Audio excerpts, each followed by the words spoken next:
Bjarni, nýju dúkurinn hérna á Laugarvatni, hvernig leist þér á hann? Nýja parkettið það ekki? Eða, sko, í staðin fyrir dúkinn. Sko. Og það líst mér alveg, þetta svo stórglæsilegt að manni hlýna bara hjartanættur að koma inn í þetta, sjá þessa dýrð og hugsa til þess sérstaklega sem skiptir auðvitað mestu máli að þetta hlýtur að fara betur með fætur íþróttafólksins. Það hefur náttúrulega verið ýmis meiðsli eða ekki í gegnum tíðina hérna hjá ykkur? Jú, það eins og gengur og svona álagsmeiðsli og ýmislegt svona sem hefur auðvitað heldur plagað svona, já.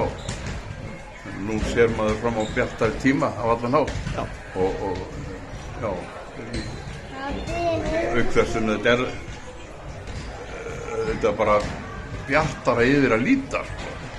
En það er gaman að sjá margir áhorfendur mættir og Vestri, fyrstu andstæðingarnir, hvernig leist þér á svona leikinn í heildina? Þetta var mjög góð skemmtun, fyrst og fremst og ég held að það var nú eiginlega svolítið merkilegt að okkar menn skyldu eiga möguleika í þá, sko, því að vestramenn þeir hittu með ólíkindum úr 3 stiga skotum. Það voru töldum held ég frændur þarna sem sóttum saman 10 eða 12 í röð sem að og á þess að klikka, sko.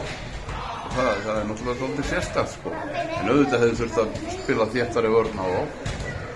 Laugdalið, þeir hafa nú alltaf verið þekktir fyrir að vera sterkir út í körfunni.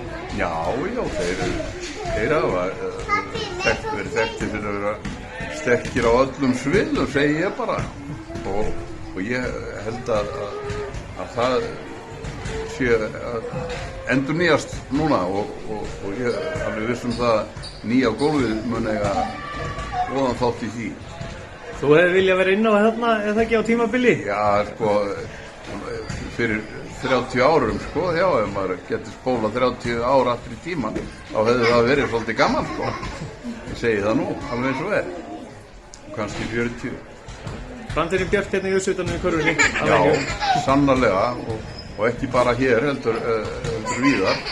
Þetta er náttúrulega frábært starf á Flúðum og í Hraunamannahreppi og þegar þetta verður komið á fullan skrið aftur þá er bjart framundan, það er óhætt að segja það. Bestu þakkir, Bjarni. Já, takk.